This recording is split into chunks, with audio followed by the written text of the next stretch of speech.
একজন নির্যাতক চলে যাবে আরেকজন নির্যাতক এসে সেই জায়গাটি নিবে, এটি আমরা আমাদের জায়গা থেকে কোনোদিনও মানব না। এখন দুইটি গুরুত্বপূর্ণ বিষয় নিয়ে আপনাদের সামনে কথা বলতে চাই।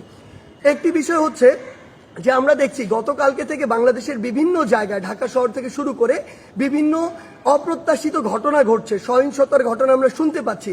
আমরা আপনাদেরকে স্পষ্ট করে বলতে চাই, এই যে বাংলাদেশের ছাত্র সমাজ একটি এত বড় আন্দোলন করেছে, একটি ফ্যাসিস্ট একটি সরকারের যে একটি পতন ঘটিয়েছে, সেটি আমরা এই কারণে করিনি যে একজন নির্যাতক চলে যাবে আরেকজন নির্যাতক এসে সেই জায়গাটি নিবে, এটি আমরা আমাদের জায়গা থেকে কোনোদিনও মানব না। বরং এই যে নির্যাতনের যে প্রসেসটি রয়েছে, যে সিস্টেমটি রয়েছে, এই সিস্টেমটি ছাত্র সমাজ বা বর্তমান বাংলাদেশের যে প্রজন্ম তারা চায় না।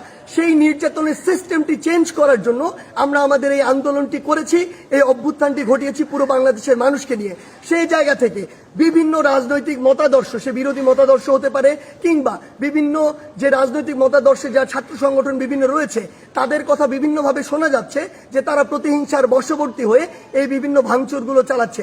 আমরা স্পষ্ট করে বলে দিতে চাই, এই বাংলাদেশে এরকম যদি অন্যায় বা অপরাধ যেগুলো হচ্ছে, এগুলোর অবশ্যই প্রত্যেকটির বিচার হবে। সেই জায়গা থেকে আমরা স্পষ্ট করি, আমরা কখনো আমাদের জায়গা থেকে এমন সহিংসতাগুলো সমর্থন করি না।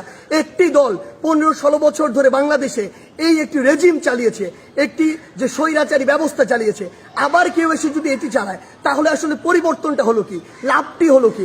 আমাদের প্রত্যাশার সাথে এটা কোনোদিন প্রাসঙ্গিক হয়? কখনো হয় না। তাই আমাদেরকে এটা আমাদের কাজের মাধ্যমে প্রকাশ করতে হবে যে আমরা যে বাংলাদেশের স্বপ্ন দেখি সেটি আসলে আমরা সত্যি করতে চাই।